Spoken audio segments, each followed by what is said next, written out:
3 मार्च को जो विद्यार्थी गणित का एग्जाम देने जाने वाले यूपी बोर्ड वाले क्लास 12 वाले विद्यार्थी वो इस वीडियो को जरूर देखकर जाए, क्योंकि मेरे पास देख सकते हैं गणित का असली पेपर आ चुका है। आपका गणित का जो एग्जाम होता है क्लास 12 वाले 3 मार्च को जो एग्जाम देने जाने वाले हैं उनका 100 नंबर का गणित का एग्जाम होता है और सेम आपका यही प्रश्न आएगा। ये 100 नंबर का जो एग्जाम है आपको इसमें 3 घंटे 15 मिनट का समय मिलेगा। चले एक एक प्रश्नों को देखेंगे और यहाँ पर जितने भी प्रश्न देंगे सबको हल करना होगा। पहले तो ये समझ लो कि इसमें बहुविकल्पीय प्रश्न आपको 5 नंबर का आएगा। बहुविकल्पीय मतलब होता है ऑब्जेक्टिव, मतलब एक नंबरिया जो प्रश्न आपको 5 नंबर का बहुविकल्पीय आएगा, 4-4 ऑप्शन होगा, उसको चूज करना है। ठीक है, ये उसके बाद भी आपका एक नंबरिया टोटल जो प्रश्न आता है 10 नंबर का आपको आते हैं गणित में। एगो 5 को बहुविकल्पीय देगा, ऑप्शन के हिसाब से 5 को एक नंबरिया देगा, जिसमें आपको कोई ऑप्शन नहीं मिलेगा, उसका आपको करेक्ट आंसर देना होता है। ठीक है, एक एक प्रश्न को देखते हैं। पहला प्रश्न आपको दिया क्या है, देखो पहला प्रश्न आपको है,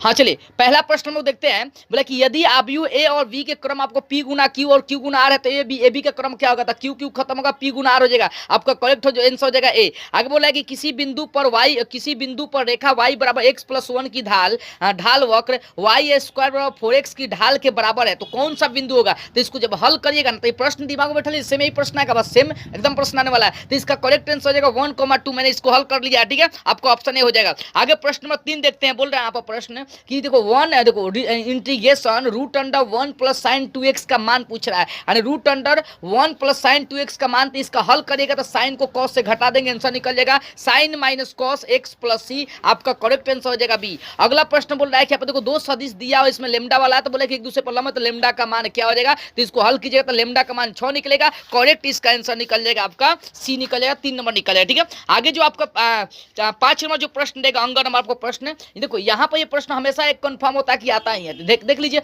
आपको अवकल समीकरण दिए, इसका घाट पूछ रहा है, इसका घाट पूछ रहा है। देखो घाट क्या होता है, सबसे अधिक जो कोटि होता है, सबसे अधिक जो डिफरेंशियल होता है उसका पावर देखते हैं, वही उसका घाट कहलाता है। देखो यहाँ पर एक बार डिफरेंशियल है dy/dx और यहाँ पर देखिएगा 2 बार डिफरेंशियल है, तो d² y/dx² का पावर नहीं दिया तो क्या छुपाए, तो अधिक से अधिक कोटि यही है, अधिक से अधिक आपका डिफरेंशियल कौन है, वही है।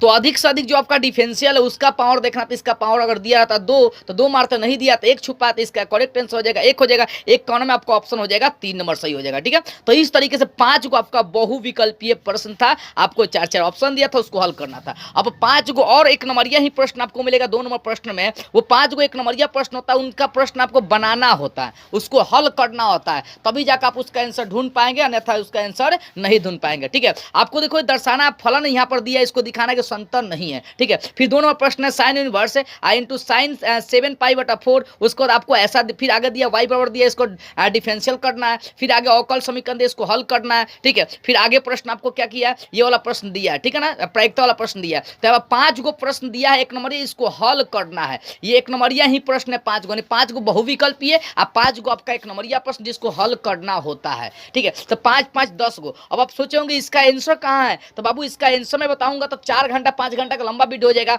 मैं ये बोलूंगा गूगल पर जाकर प्रश्न को सर्च मार लीजिए, नहीं तो आपको किताब में भी ये प्रश्न मिल जाएगा, और नहीं मिल रहा है तो मतलब गूगल पर सर्च मार के सारे प्रश्नों को आप बना लीजिए। अगर आप नहीं बना पा रहे हैं, गूगल पर ये प्रश्न नहीं मिल रहा है, तो मैं आपको बता देना चाहूँ कि आप मेरे इंस्टाग्राम आईडी से संपर्क करो, वहां पर सारे प्रश्नों का आंसर उसका मैं हल करा दूंगा। तो प्रश्नों को देख लीजिए, एक बार स्क्रीनशॉट आप ले लीजिए। ठीक है, आगे बढ़ते हैं। तो एक नंबरिया प्रश्न कितना, 10 नंबर का आपका एक नंबरिया, 5 को बहुविकल्पीय, 5 को एक नंबरिया ये प्रश्न होगा जिसको हल करना होता है, 10 नंबर का प्रश्न हो गया। अभी भी बचा कितना, 90 नंबर का प्रश्न। अब 3 नंबर जो होता है 2 नंबरिया प्रश्न आप देखते हैं। देखो 2 नंबरिया प्रश्न सभी खंड को हल करना है। जो 2 नंबरिया प्रश्न गणित में आते हैं वो आपका 2 नंबरिया 8 को प्रश्न हल करना होता है, यानी 8 को अगर 2 नंबरिया हल करेंगे तो 8 16 नंबर का आपका 2 नंबरिया आएगा, यानी एक नंबरिया 10 नंबर का, उसका 2 नंबरिया 16 नंबर का आपका गणित में प्रश्न आएगा। तो देखो क्या क्या प्रश्न है वो 8 को देख लेते हैं। पहला प्रश्न प्राकृतिक संख्या का समूह चेन में आपको दिया है, एक रिलेशंस दिया है और यहाँ सत्य बताना है, अपने उत्तर की पुष्टि करना है। ठीक है, a² मतलब a बराबर b² को दिखाना, मतलब ये फॉलो करता है कि नहीं आपको दिखाना है। ठीक है,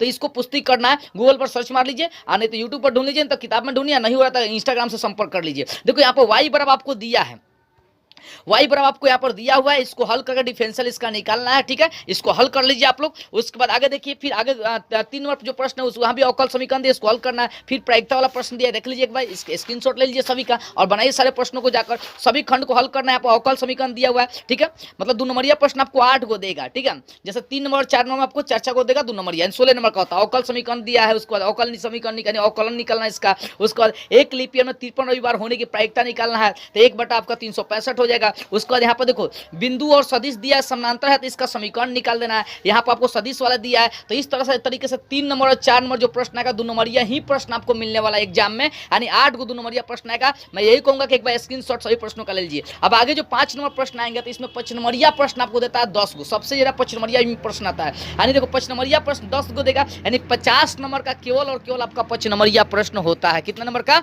50 नंबर का। तो जैसा समझते हैं कौन कौन सा 5 नंबरिया है। देखो यहाँ पर देखो बोला कि ए बराबर आपको ए और बी में संबंध आर छोटा है तो आर से संबंधित क्रमित युग्मों का समुच्चय निकालना है और बी से ए तक संबंध को आपको परिभाषित कर देना है। ठीक है, तो प्रश्नों को देख लीजिए, आप गूगल पर सर्च मार के आंसर ढूंढ लीजिए, और नहीं हो रहा था मैं इंस्टाग्राम आईडी से संपर्क करिए। देखो XYZ के मानों को ज्ञात करना आपको अभी दिया है, यहाँ पर आपको इसको संतुष्ट करता है कि नहीं, ये वाला ए का मान आपको ये बताना है। ठीक है, आगे प्रश्न को देखिएगा यहाँ पर, तो x के सापेक्ष आपको अवकलन निकालना है। फिर आगे देखिएगा तो न्यूनतम मान ज्ञात करना है, ग्राफ के माध्यम से आप इसको मान निकाल सकते हैं। फिर यहाँ पर आपको सदिश वाला चैप्टर से अवकल समीकरण से दिया हुआ, अवकल समीकरण को अनुपयोग से दिया है। ठीक है, इसको हल करिए तो 5 गो यहाँ से प्रश्न हो गया। फिर आगे चलेंगे 6 नंबर तो 5 नंबर यही 5 गो और प्रश्न देगा। यहाँ बोले कि ऐसी दो धन संख्याओं का योगफल ज्ञात कीजिए जिनका योगफल 15, मतलब 2 संख्या ज्ञात करें जिसका योगफल 15 हो, उनके वर्गों का योगफल न्यूनतम दिया है। ठीक है, वृत्तों का क्षेत्रफल यहाँ पर ज्ञात करना है। फिर आगे प्रश्न देखिएगा तो यहाँ पर आगे प्रश्न आपको दिया सदिश वाला दिया है, इनके बीच का कोण निकालना है। फिर आपको ए बराबर दिया है सिद्ध करना कि पावर n का मान इतना हो सकता है कि नहीं। देखो अंक नंबर इस तरीके से प्रश्न को सिर्फ देख लीजिए, बस ये प्रैक्टिकल वाला प्रश्न है। इस तरीके से 10 नंबर 5 नंबर या प्रश्न आपको 10 को देगा, यानी 5 नंबर और 6 नंबर जो प्रश्न मिलेगा 5 को 5 नंबर ये मिलेगा, यानी 10 को आपको 5 नंबर या प्रश्न मिल जाएगा, उसको हल कर लीजिएगा। फिर आगे चलेंगे तो 7 नंबर और 8 नंबर और 9 नंबर जो है ना आपका प्रश्न मिलेगा, 7 8 9 8 नंबर या प्रश्न मिलेगा, और 8 नंबर या प्रश्न आपका 3 गो होगा। कितना? 3 गो। तो 7 नंबर ये देखो जो प्रश्न दिया है उसमें 2 गो देगा खंड आपको। ठीक है, मतलब 7 नंबर जो प्रश्न है उसमें 2 गो देगा क और ख, तो इसमें से कोई एक गो आपको बनाना है। यहाँ पर लिखा कोई एक खंड हल करना है। जो आगे 8 नंबर प्रश्न है वो भी 8 नंबर ही है, तो इसमें से भी क और ख में से कोई एक आपको प्रश्न बनाना है। देख लीजिए, स्क्रीनशॉट ले लीजिए, गूगल पर सर्च मार के 9 नंबर जो प्रश्न मिलेगा उसमें भी क या ख आपको बनाना है कोई एक। तो इस तरीके से अगर मैं आपको बताना चाहूँ तो 1 नंबरिया प्रश्न 10 गो हो गया, उसके बाद 2 नंबरिया प्रश्न आपका 16 गो हो गया, उसके बाद आपका मतलब सॉरी 1 नंबरिया प्रश्न 10 अंक का, 2 नंबरिया प्रश्न 16 अंक का, उसके बाद 5 नंबरिया प्रश्न आपका 50 अंक का, और 8 नंबरिया प्रश्न आपका 24 अंक का। आप इसको जोड़ कर देखिए कितना अंक का हो रहा है, ये 100 नंबर का आपका हो जा रहा है। तो बस जाकर एक बार स्क्रीनशॉट सारे प्रश्नों का ले लीजिए और लेकर जाकर उसको रिवाइज कर लीजिए, बना लीजिए और सेम एग्जाम में आप रगड़ के आइएगा।